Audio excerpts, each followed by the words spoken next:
RTC కార్మికులు చెలో secretariat కు పిలుపునిచ్చారు. కాంగ్రెస్ సర్కారు ఇచ్చిన ఎన్నికల హామీలు నెరవేర్చాలని డిమాండ్ చేస్తూ ఆందోళనకు దిగారు. ఆర్టీసీని వెంటనే ప్రభుత్వంలో విలీనం చేయాలని, పెండింగ్ లో ఉన్న పాత బకాయిలు చెల్లించాలని కోరారు.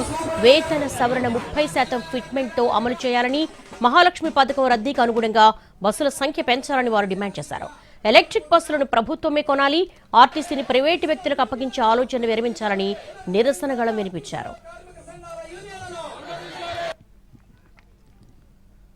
ఆర్టీసీ కార్మికుల ఆందోళనకు మద్దతు తెలిపారు ఎమ్మెల్యే కూనంనేని సాంబశివరావు. పరిపాలనపై అవగాహన ఉందో లేదో తెలియటం లేదని రేవంత్ సర్కారుపై విమర్శలు గుప్పించారు. యూనియన్లు లేకుండా చేసే హక్కు, అధికారం మీకెవరిచ్చారని ప్రశ్నించారు.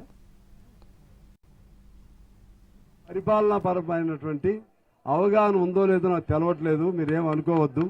పరిపాలన పైన మీకు అవగాహన ఉంటే వాళ్ళు మీరు సొంతంగా వాళ్ళకి డబ్బులు ఇచ్చే అవసరం లేదు. ఒక విలీనం అనేది వచ్చినప్పుడు మీరు దానికి టైం పడుతుంది, మీరు ఆలోచన చేసుకోవాలి. కానీ యూనియన్లు పెట్టుకునే హక్కు లేకుండా చేసే అధికారం వారికి ఎవరిచ్చారు, మీకెవరిచ్చారని చెప్పి నేను అడిగాను. అడిగితే ఆయన అన్న నేను కూడా యూనియన్ నుంచే వచ్చాను, నాకు కూడా ఉండాలని ఉంది. మరి ఏం అర్థం వచ్చింది మీకు? దానికి ఏమైనా ఖర్చు అయిద్దా?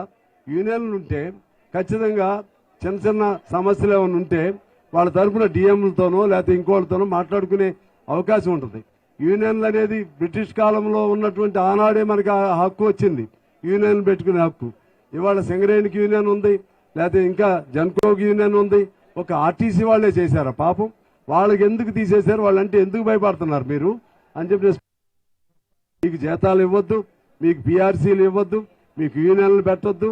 యూనియన్లు పెట్టకుండా ఉన్నారంటే అందులో ఏదో కుట్ర ఉంది. ఎందుకనంటే యూనియన్లు పెట్టకపోతే చిన్నగా వీటన్నిటిని తీసేసి ఆ ఎలక్ట్రికల్ బస్సుల పేరుతోనో లేకపోతే ఇంకో పేరుతోనో మొత్తం ప్రైవేట్ వాళ్ళని నింపాలనేటువంటి దురుద్దేశం వాళ్ళలో ఉన్నట్టు నాకు అర్థమవుతుంది. అందువల్ల మనకి స్నేహపూర్వక మన జరిగిన ఎన్నికల్లో కాంగ్రెస్ మేము స్నేహంగా ఉండొచ్చు, కానీ కార్మికుల సమస్య వచ్చినప్పుడు ఖచ్చితంగా ఎవరు మీ స్నేహితులని అడిగితే ప్రభుత్వం ఆ కార్మికులు అంటే